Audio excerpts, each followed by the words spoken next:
Laura and I met in Jackson, Mississippi at a Stennis event, and she's an amazing woman. She's a coach and consultant, a writer and speaker, and she also has her own coaching and consulting firm out of Baton Rouge. For 11 years, she taught a variety of classes at LSU's Rux Department of Management. And then prior to joining LSU, she worked as an internal consultant for Southern Company in Atlanta as part of their individual and organizational assessment group. And then she was an external consultant with UPS Employee Relations Group at their corporate headquarters, and a researcher at the Center for Leadership and Career Studies at Emory University. So she has quite the resume.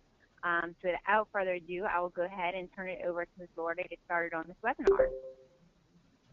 All right, Natalie, thank you so much. Thank you for asking me to do this, and thanks to all of you who have called in for the webinar today. I really appreciate you taking your time to join the webinar. I wish I could reach out to each of you personally, but since I can't, that's not possible, I am sending a virtual handshake to you over the airways.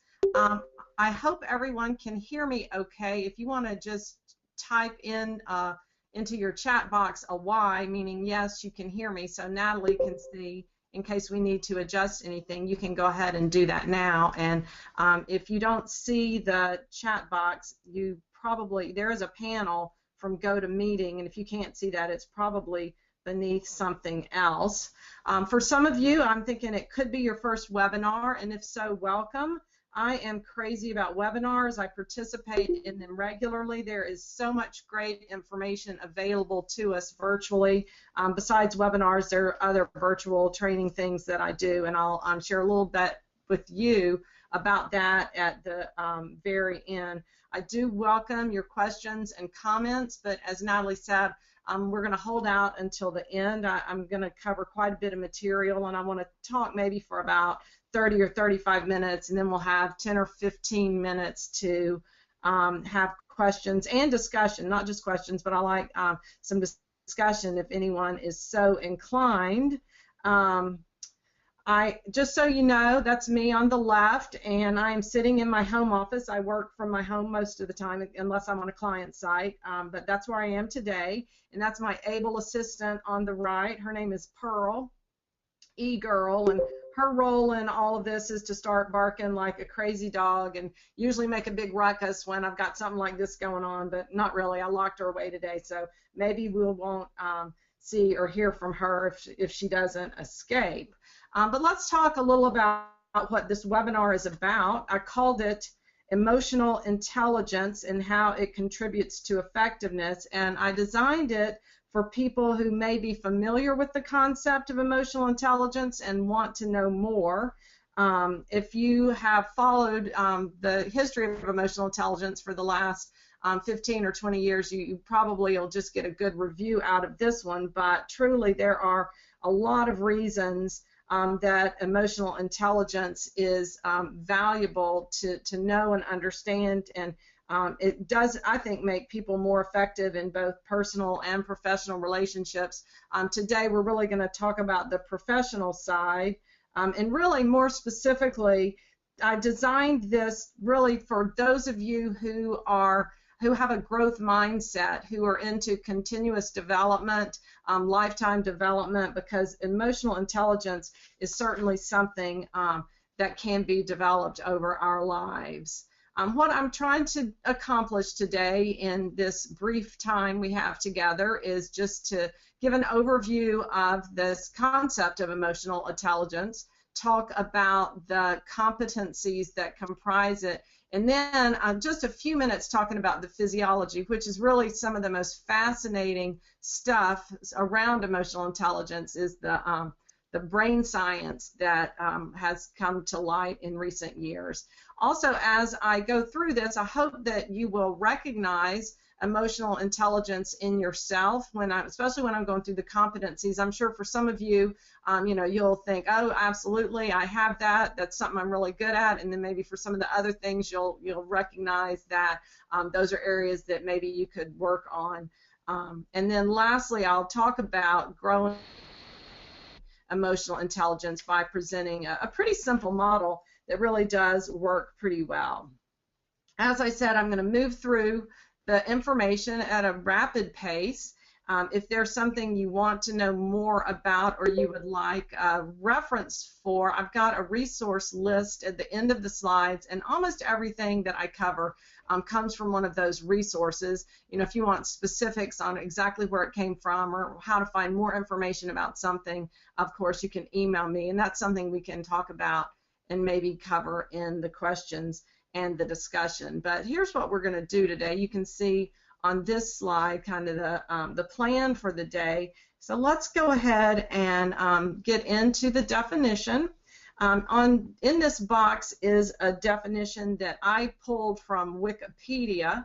I don't know if you can see it, but in the bottom right corner there's a link to the Wikipedia emotional intelligence page, and it's a great place to start just as a good overview of emotional intelligence. But this is the definition on that page, and basically emotional intelligence is about emotions and relationships and how we can regulate our emotions, how we can observe and understand emotions in other people, and how we can engage them to really promote desired change so that we can all be our most effective selves. And this area of emotional intelligence is all about that. And I'll kind of break it down. And one place I always like to start whenever I am looking at any given topic is with the history. And I just thought I would do a brief history of intelligence to give us a foundation from which to talk about emotional intelligence.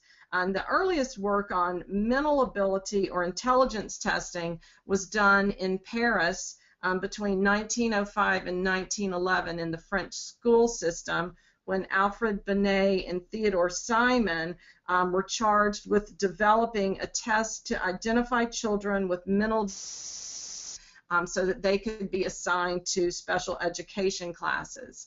And they developed an age scale comprised of questions that were appropriate of instruction at corresponding grade levels, at the grade years.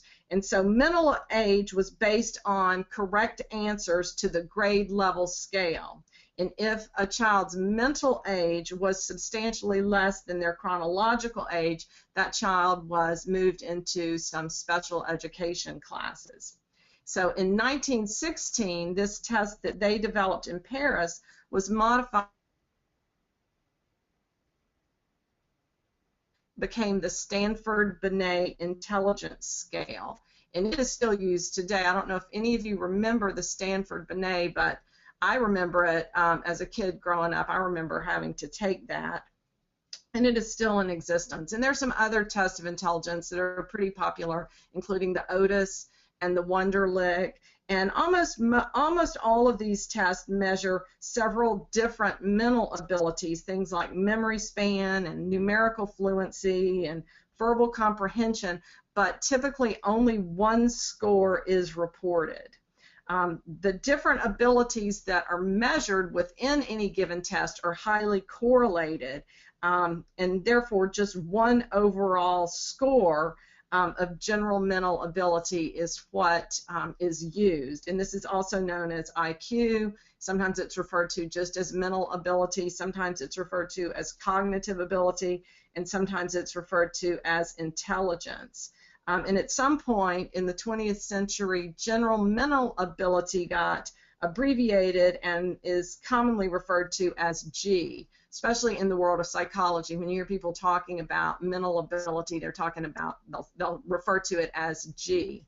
And so for most of the 20th century, when we talked about intelligence, we were talking about G, or general mental ability, and there wasn't much disagreement that that's what it was all about. Then in the 1980s, a researcher named Howard Gardner had a theory, and he wrote a book about multiple intelligences. And his idea, what he proposed, is that people have multiple intelligences, including things like linguistic intelligence or musical intelligence or bodily kinesthetic intelligence, and these were all independent. They were not correlated like all of the separate abilities that were measured by general mental ability. So this was kind of revolutionary, this idea of separate intelligences that were independent of each other.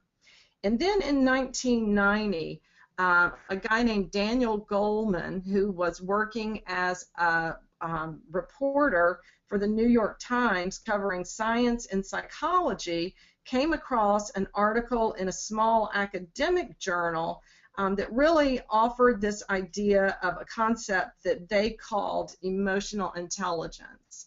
And Daniel Goleman was pretty fascinated by this because it was really kind of different from what we had thought of as intelligence for a very long time. There was this idea in the 20th century that general mental ability was what was necessary for success, and it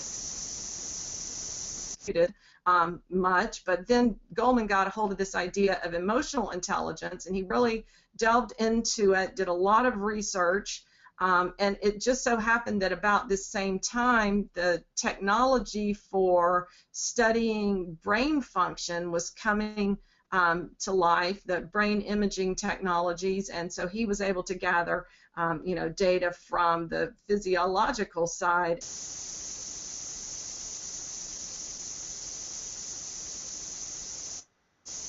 Titled Emotional Intelligence, Why It Can Matter More Than IQ, and it was a huge bestseller.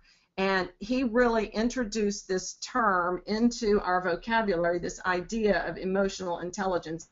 And in his first book, he covered the basics, the research, a lot about the physiology of it, and he also talked about development, childhood development, and social and emotional learning, and how important that is when kids are in school, and all of the ramifications of that.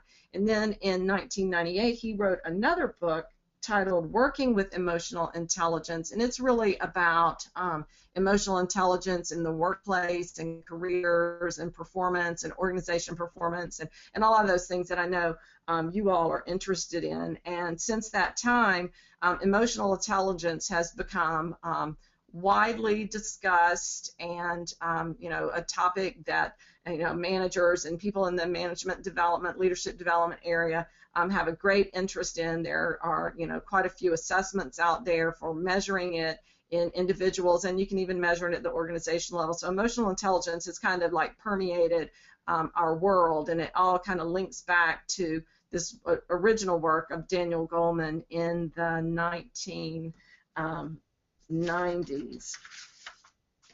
So some differences between IQ and emotional intelligence. IQ is stable over time, and it grows and develops during life. It's not a score. IQ is typically a score. Emotional intelligence is more or less a profile of strengths.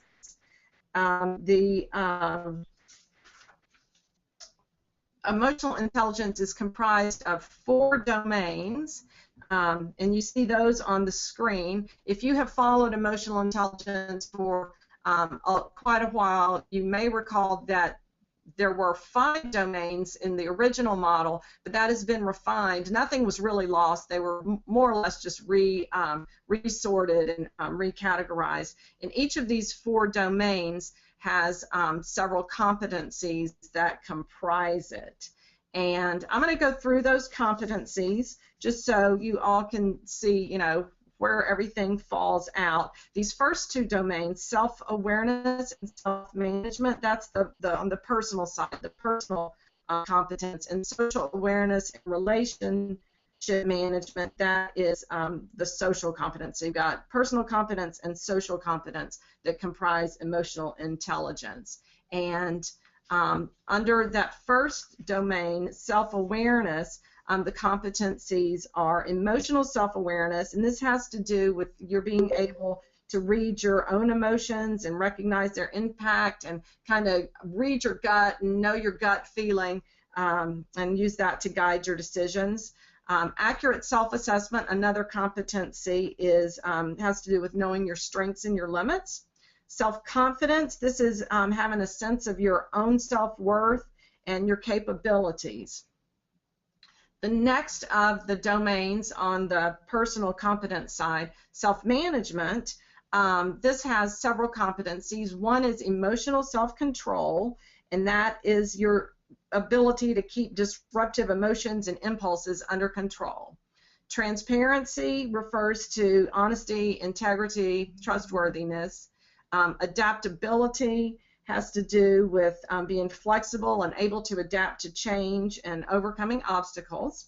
Achievement, this is the drive, this is really motivation, wanting to improve performance and meet your standards and, raise those standards and keep going. Initiative has to do with being ready to act and seize opportunities. And optimism is what optimism is, in everyday life. It's seeing the glass half full, seeing the good in the situations, really looking at the upside of the events in our lives. So self-management and self-awareness are the personal competence side of emotional intelligence. On the social side, we've got social awareness, which competencies include empathy, that is sensing others' emotions and understanding other people's perspectives and really being interested in the concerns of others.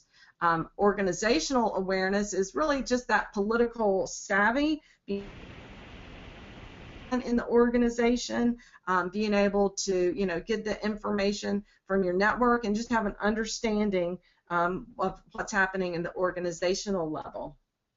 And then service has to do with your followers, your clients, and your customers' needs, and recognizing them and being able to fulfill the needs of those stakeholders. And then the last domain of emotional intelligence is relationship management, and this is comprised of inspirational leadership, that is having a vision to guide and motivate people. Influence has this is persuasion, the different tactics of persuasion. Developing others, this is being able to grow and develop people using feedback and guidance. A change catalyst, this is being able to initiate and manage and lead in a new direction. And then the final three competencies of emotional intelligence are conflict management, which is resolving disagreements. Building bonds has to do with the relationships and the web of the network you have of relationships and maintaining those. And then teamwork and collaboration, exactly what it sounds like, being able to work in teams cooperatively. So there are 19 competencies, but don't be overwhelmed. Not everyone possesses all of them. No one is great at all of them. Even the greatest leaders out there are strong in every emotional intelligence competencies. Effective leaders are usually strong in about a half dozen, in about 6 of the competencies, but at least one from each domain. So think of it that way, the ones that you're strong in. If you're strong in one from each domain and then maybe really strong in a total of about 6, you are probably as good as most of the great leaders out there. Women on average are better at empathy. Men on average are better at managing distressing feelings like anger and anxiety. But again, those are just averages. People definitely vary and differ. So next, I want to just touch on this neuroscience of emotional intelligence because it is such fascinating stuff. A lot of people out there will tell you that in order to be a successful leader, what you need are intellect and clear thinking and technical skill, and yes, all of that is important, but you've got to understand how our emotions are how powerful our emotions are. They're incredibly powerful forces, and they can literally hijack our brains. And this is because of how our brains are wired, and it goes back to evolution. Our emotions have always been crucial to our survival. They alert us to a threat, and they give us options for survival. So our emotions are always scanning the environment to see if there are any threats, and if there are, they're going to prepare our bodies for fight or for flight. And this comes from the limbic brain. This is a very primitive part of our brain. I mean, it's where our thinking brain came from, but the brain was there before, and the thinking brain continues to take orders from that limbic brain. The amygdala is part of the limbic brain structure, and that is what's constantly scanning for threats. And if it senses a threat, it can commandeer our entire brain for its purposes. And because we are now in an office building and not in a jungle, sometimes our reactions, such as fear or anxiety or anger or disagreement, may come out as inappropriate. But that is our limbic brain going into survival mode, and it really can hijack our entire brain. But fortunately, our emotions go through a prefrontal area, which is really right behind your forehead. This prefrontal area, this is our brain's executive center, and it acts as a check on our emotional impulses. So there's a back and forth between the limbic brain, that emotional brain, and this executive center, or the prefrontal area, and that helps us manage our thought and feelings.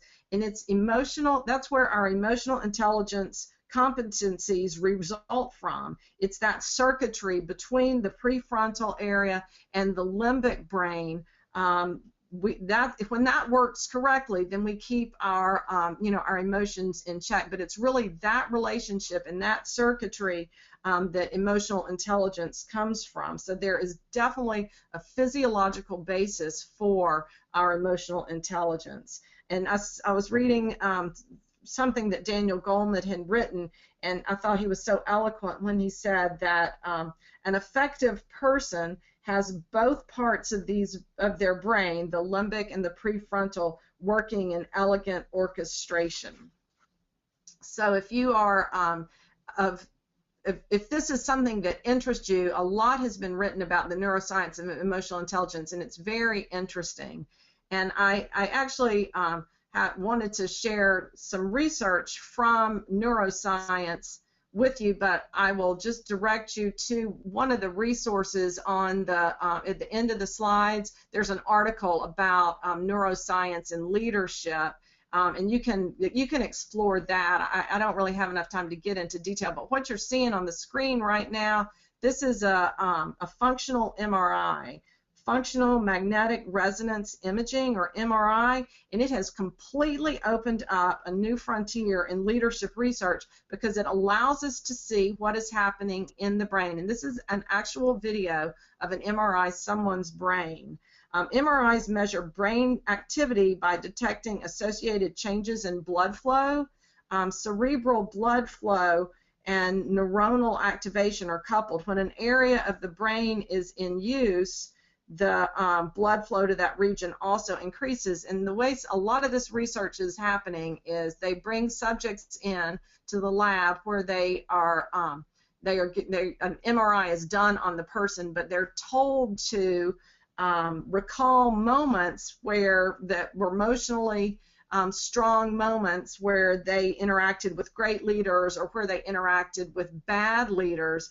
And it's just fascinating research because there's actual neurological evidence of stuff we've always known, that great leaders engage their followers, and in doing so they open their followers' minds to new ideas and emotions. Those great leaders are doing all of this to the actual brain of their followers, whereas bad leaders, the way the brains react when they think of moments with bad leaders, it's a totally different areas of the brains that are activated, and it happens to make people want to move away from the leader and the situation and completely shut down.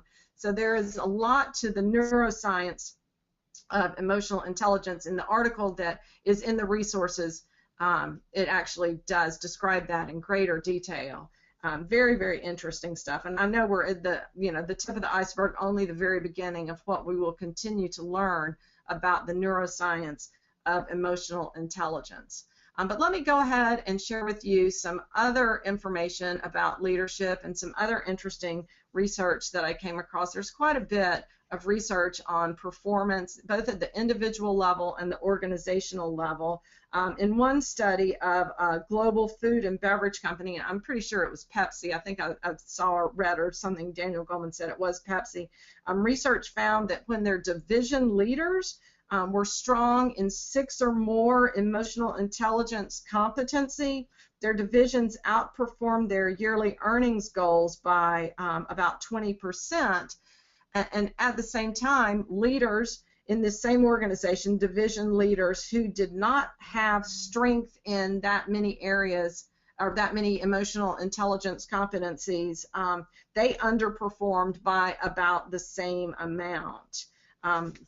Very interesting. There's a lot more to that research, but just because I want to cover everything, I'll go ahead and just stop with that about that particular research. Other research I came across shows that emotional intelligence, especially emotional self-awareness, being able to identify and regulate your emotions has positive effects on job satisfaction.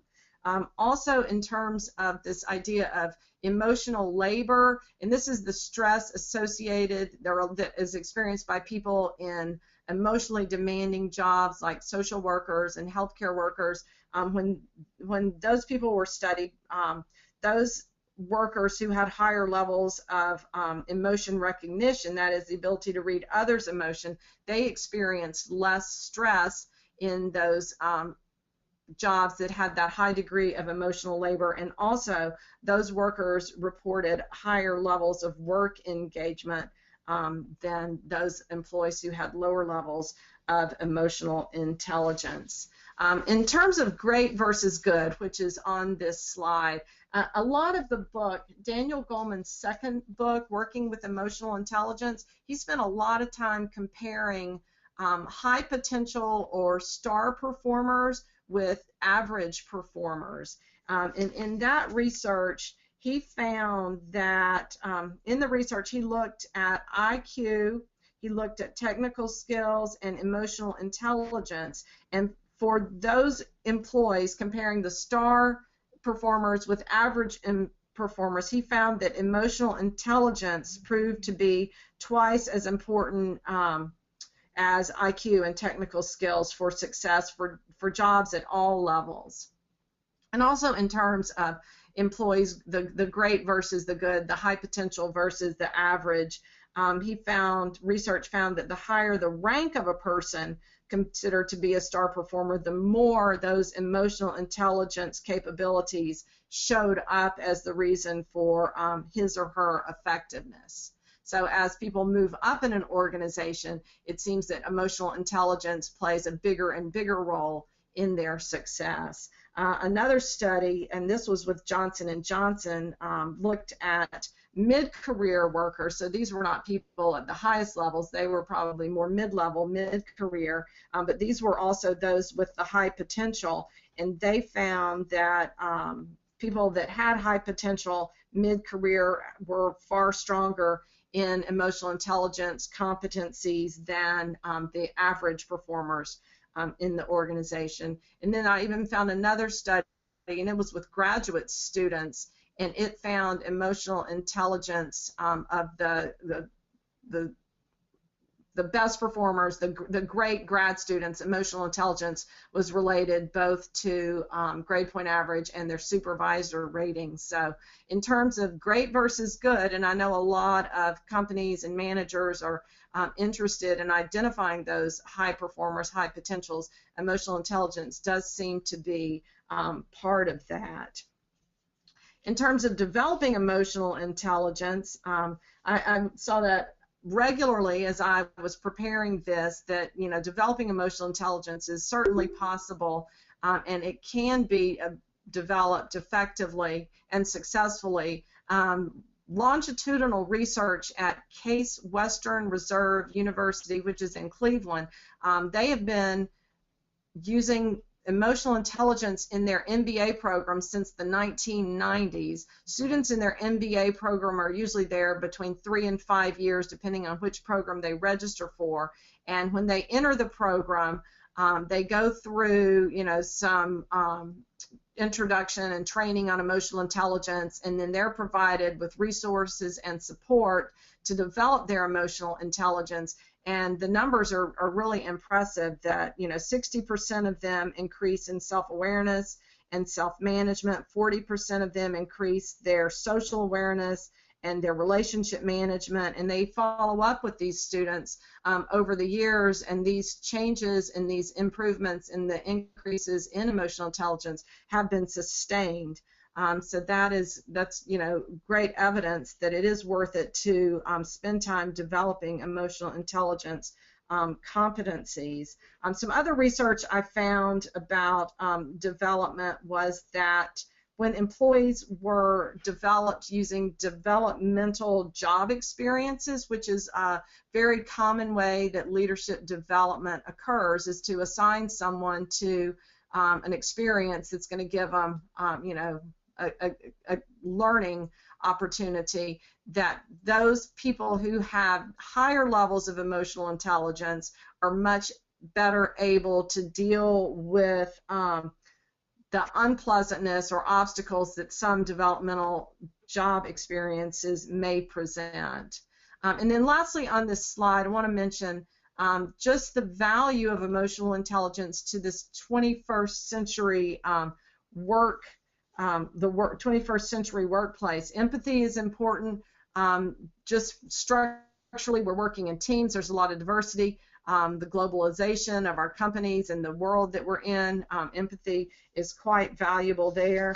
Our organizations are no longer bureaucratic with top-down leadership. I mean, that used to be sort of the model, 50 years ago, but that's no longer the case. So we expect our leaders to be in control of their feelings and to create an environment of trust and fairness. And it's those kinds of environments that talented people flock to and are less likely to leave. Retention being an issue in a lot of organizations, especially retention of those high potential employees who really do appreciate an environment of trust and fairness. Self-regulation, also a component of emotional intelligence, is quite valuable in dynamic, constantly changing business environments, and that's pretty much the norm, that constant change. And certain competencies of self-awareness help us roll with the changes more effectively. And also in some 21st century companies where technology is dominant, you find a lot of intellectually and technically skilled people who don't have a lot of people skills, but they may be in roles that requires them to talk to and inspire others. And by using this model of emotional intelligence and providing some structure to help people develop their emotional intelligence can make them much more effective. And speaking of that development, here's the model. That it's a pretty simple model for developing emotional intelligence, and that making it a sustained change. And this comes from the book Primal Leadership by Daniel Goleman and Richard Boyatzis. This is Boyatzis' theory of self-directed learning. It starts with an identification or an idea of your ideal self. And I think that this is a very important step to spend some time thinking about who it is you want to be. I mean, really, what is your vision? What is it that you want to accomplish out of life? And so once you've spent some time identifying your ideal self, what it is you want to do, then you next look at your real self, get some feedback, ask people that you know and trust to give you some feedback. You can get information on your real self from assessments like 360 assessments or other assessments that are on the market, but usually talking to people that know you well is a good place to start. And from that assessment, you identify your strengths and your gaps, and look at the gaps between where you currently are and what your ideal self, what you want your ideal self to, where you want to go, where you want to be. And that's the basis of your learning agenda. Build on your strengths, and reduce your gaps. And I usually advise people if they want to create a learning agenda or a development plan, to focus on one strength and one weakness or developmental area, rather than only focusing on their weaknesses, because that can get a little, frustrating. And then experiment with new behaviors and new thoughts and feelings, and then put it into practice. You want to practice the new behaviors, because that's what builds new neural pathways. And once you build these new neural pathways, that's how it becomes something you have mastered. And then the process starts over again. You think about your ideal self, assess where you are, and go through it. You can do it on some schedule, kind of check in with yourself every 6 months or once a year, and have this ongoing process. You certainly can't do it on your own. You've got to have support every step of the way, trusting relationships that can help and support and encourage you along the way. It could be a spouse, it could be a sibling, it could be your manager or a coworker, a trusted friend, or all of the above. Let people know what you're trying to do, and reach out and go for the help and get some help. Lastly, I think I would be irresponsible if I did not mention that emotional intelligence is not without its critics, and a lot of those critics are psychologists that are really maybe overly concerned, or maybe just interested in measurement issues. Some of the criticisms of emotional intelligence is that it has little predictive validity or little predictive value. Some people suggest that that there's a mistaken perception of emotional intelligence as a moral quality rather than a skill. Other criticisms say that emotional intelligence is really measuring conformity, or it's really measuring knowledge, or it's really measuring personality, that it's not separate from any of these. And I just want to recognize and say, yes, the critics are out there. I think we're fairly early in the lifespan of this concept of emotional intelligence. It's really just a little over 20 years old, and I grant that it does need a lot more research and probably a little more refinement, but I don't think that in any way lessens its value. I think that it is worthy of study. It certainly gives us a framework for development, and you don't have to work on every competency all the time. You can pick and choose and identify those that you believe would help you be more effective, and again, create that learning agenda, get you some support, and work to develop that, or that of your employees or your workforce, whichever is your reason for being here today. But I think that emotional intelligence is certainly a very interesting concept, and something to keep an eye on and read about and continue to study. And with that, I am finished with what I have to say. A little more time than I meant to spend, Natalie, but we still have a few minutes for questions and discussion. Oh, thank you so much, Laura. That was awesome.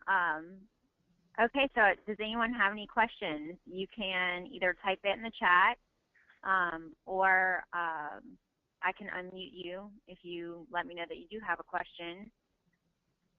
So please feel free to chime in.